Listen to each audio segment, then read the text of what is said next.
Rabbi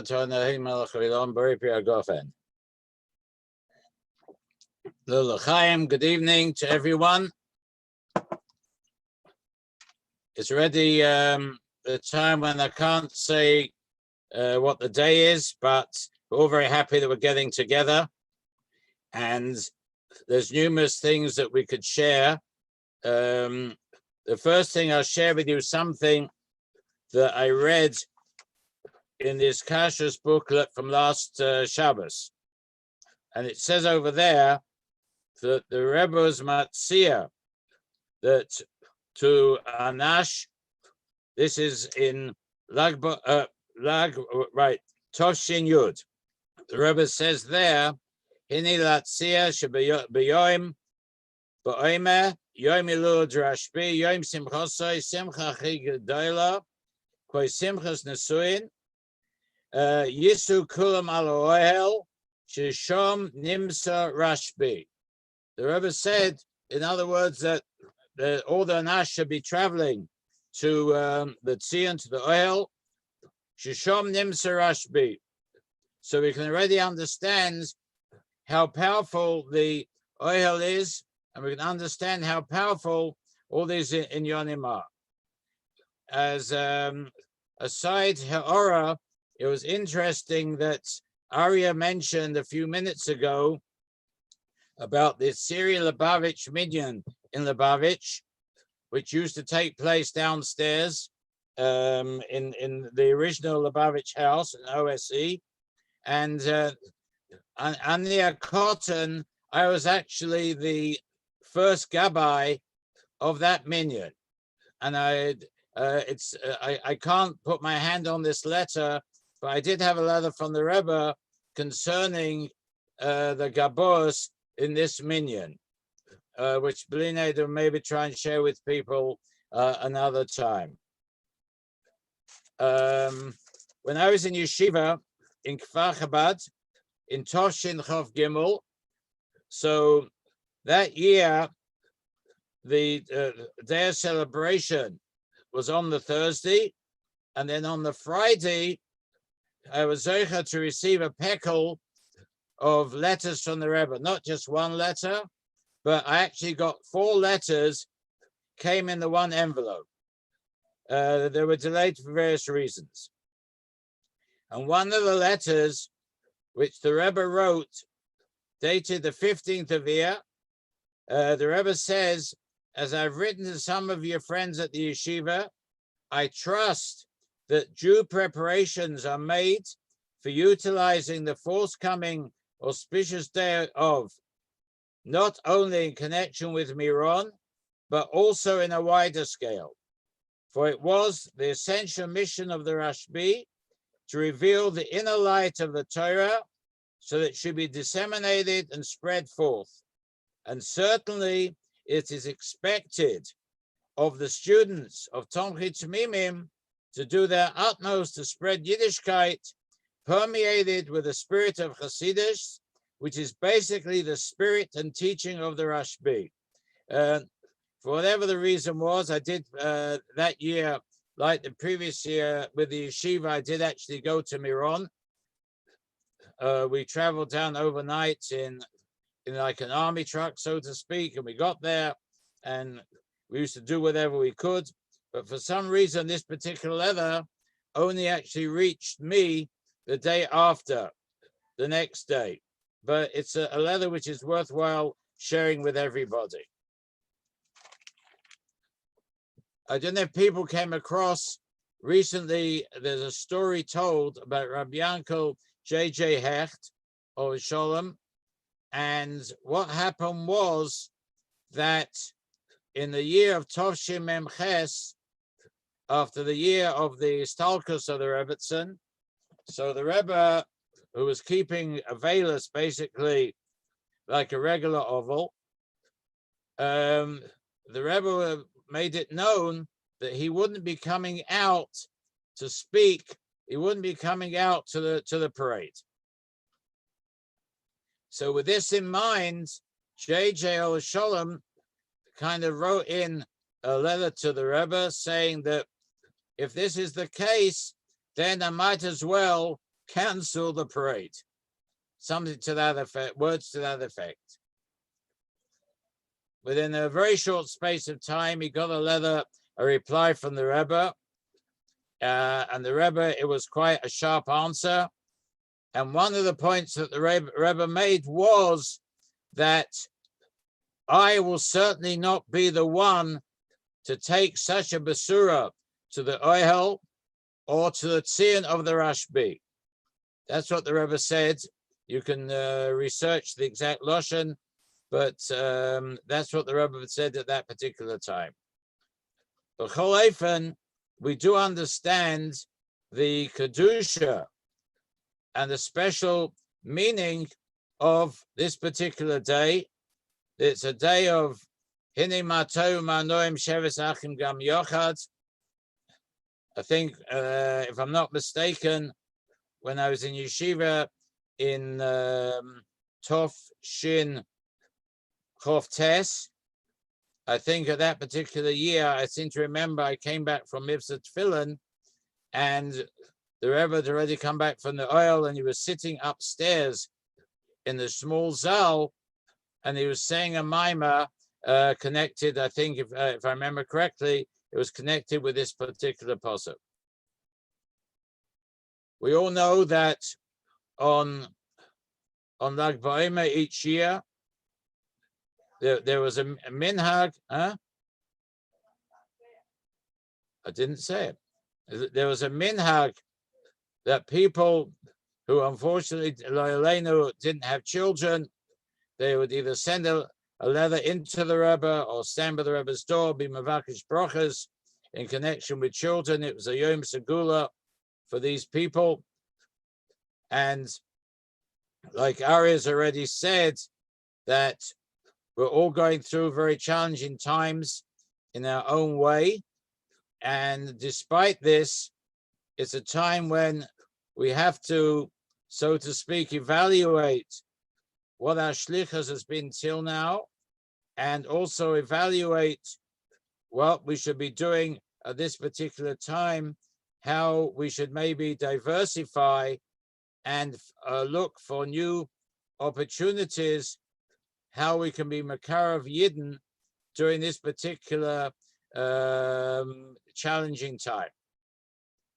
I know that here in Glasgow, for example, where we've had a restaurant, cafe, and food supply service and catering for a number of years, straight away when the lockdown came, we straight away were the people on our email lists and through Facebook and the other means of communication that we can start doing food supply, which we have diversified, and we haven't maybe done it as much as we could have, but we, Baruch Hashem, managed to do this in this particular time, and each one could find their challenges and what they can do. When we're thinking about Lag Baomer, my mind goes back to the years when there was a parade in New York when we were in yeshiva, and Baruch Hashem, for 2 years, I was helping with the parade, used to sit up each night with the meetings relating to it. We used to go around to all the Hebrew schools in and around in Long Island, in Bronx, in Manhattan, trying to engage and get children registered in to attend the parade. I don't know if it was known to many people, but in days gone by, the registration system used to be that we would give out a postcard, and it was a printed postcard. The address was 770 Eastern Parkway, Mesiba Shabbos Parade, and on the inside, the parents or the children would register their children, that they were going to attend the parade and they're going to meet the bus. They used to send buses to all the different schools and Hebrew schools all around the area of New York, Brooklyn, New York, and Queens.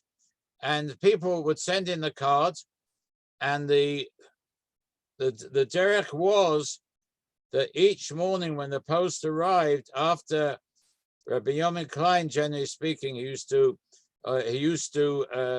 sort the mail, all the postcards that came in that day with children's names on it would then be sent into the Rebbe.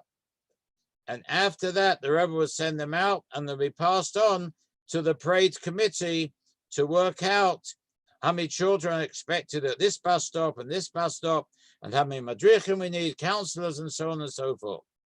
And more than once, the Rebbe would go through all the cards, and sometimes he would actually write on the card, Levareh imhu Yehudi, to research and find out if this particular child was actually Jewish.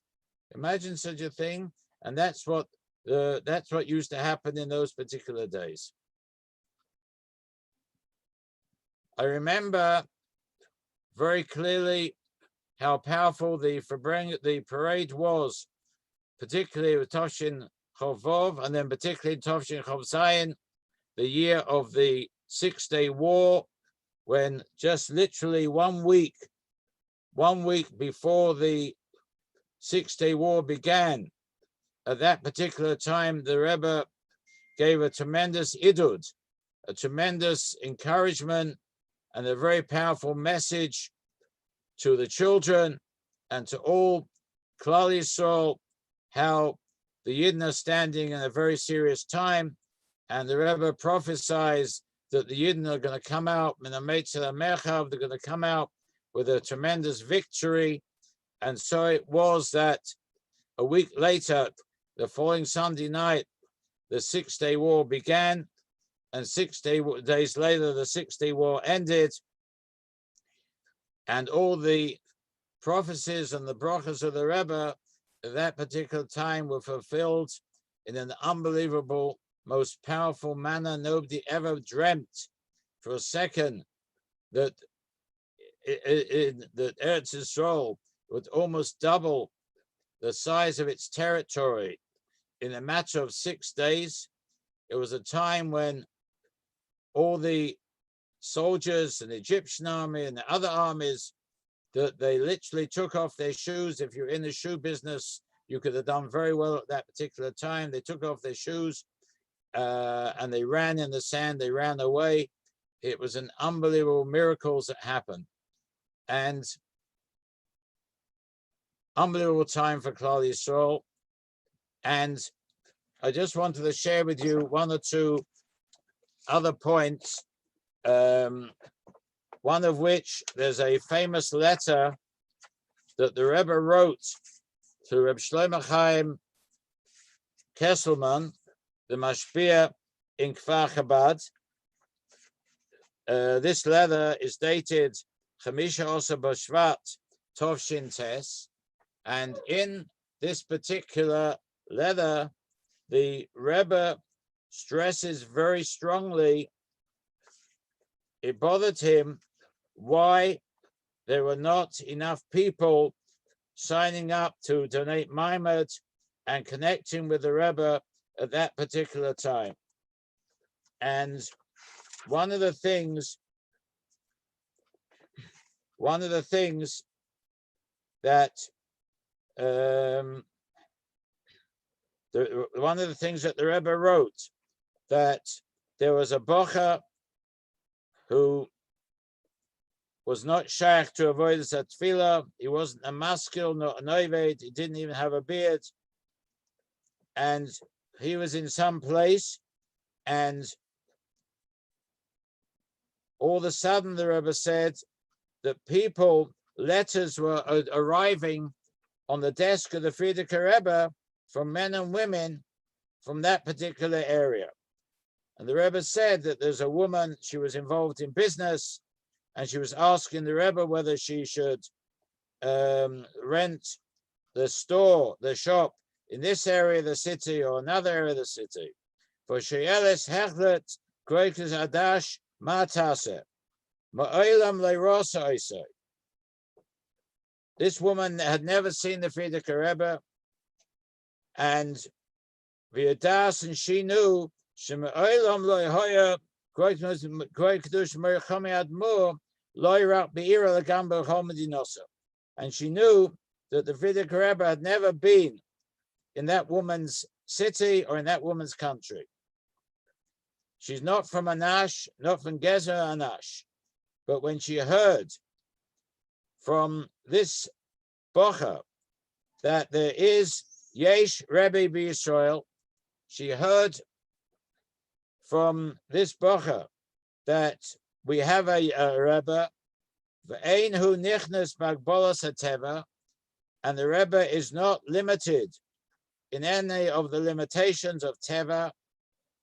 V'aroitzel lechas lebeter darkoi, and anyone who wants to go securely in connection in anything what they do, b'mischa in business, b'anogas abayis to do with the house, is lo yorim es yodai mibli lishol es pi arabi. And she realized and knew that she doesn't lift her hand to do anything without consulting with the Rebbe first. Because she saw in this bocher who told her about the Rebbe, she saw Nikorin Divrei Emes. And gradually, this person became more frum and she became connected and so on and so forth. That the Rebbe said, that whatever the situation is, we have to tell people that Yesh Lon a Rebbe, that we have a Rebbe, and we should try and get people to connect with the Rebbe in every way possible all the time. And even myself today is an interesting thing because I wrote to the Rebbe about various things, and actually one of them was about Panosa in the current climate, together with also asking a bracha that the virus should go away and there should be a refuah shleima l'chol amecha and everything else. And it came up in the letter also from Yud Ches Teves Tovshin Yud Gimel, Ma shekosev shedoig ata b'inyan panasosoi, and the Rebbe said they should give tzedakah and so on and so forth, and bebrocha latzlocha b'panosa.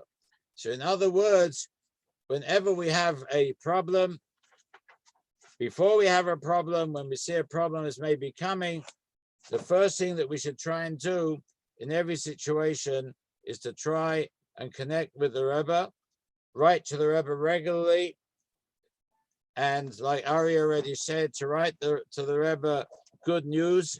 As Rabbi Groner's son said the other day, that the Rebbe was always craving for good news, and there can't be better good news for the Rebbe than to hear that Hini Matov Manoim Sheves Yachim Gam Yachad, that each and every one of us are not only trying, but we're going out of our way to connect with each other and to give chizuk to each other and trying to help each other and to try to make it to Indian Hashalom, because that's what Rabbi Kiva is about. V'ahav to the recha kamecha, Omer Rabbi Kiva is a klal gadol b'Torah. So there cannot be anything better to give the Rebbe a nachas ruach than the fact that he would hear and see that his children, his family, his Hasidim, his Shluchim, Klal Yisrael, they were all trying in an oifam that we can beg for the Eibishter, Borcheinu Avinu, Kulona Ke'echad. The B'shas where Kulona Ke'echad, the Alter Rebbe says, then we can be Mavakesh, Borcheinu Avinu. So, again, L'chaim to everyone, L'chaim to everyone. Hashem should help that, as the Arias already said, the Avinu Malkeinu, Mana Magefa Menachlosecha, we beg the Eibishter should take away this Magefa. And the truth of the matter is that only a global miracle can take away this pandemic and help not only Yidden, but help the ganze Welt, that the whole world can be helped with the getting away of this Rahman, it's on this terrible Magefa that's going on at the moment. We say Avinu Malkeinu that Shalach Refuah Shalema L'Chole Amecha. Hashem should send a Refuah Shalema to all those that are sick, and Arich Hashamim V'Shanim Teves. Hashem should give him nichum to those who have suffered. Hashem should give panasa to each and every one of us. And the ikar should be, we should be zeicha to see this galus of the Rebbe Melech Mashiach Lamata Masora Tavochim V'hu Yigolenu. The Rebbe should take us out of galus miyad mamash, and we should be zeicha to problem the Yom Elul of the Rashbi. Batzena Akdosha Bimher B'Yameinu B'Yom Hazeh Mamash L'Chaim L'Chaim L'Vrocha L'Chaim.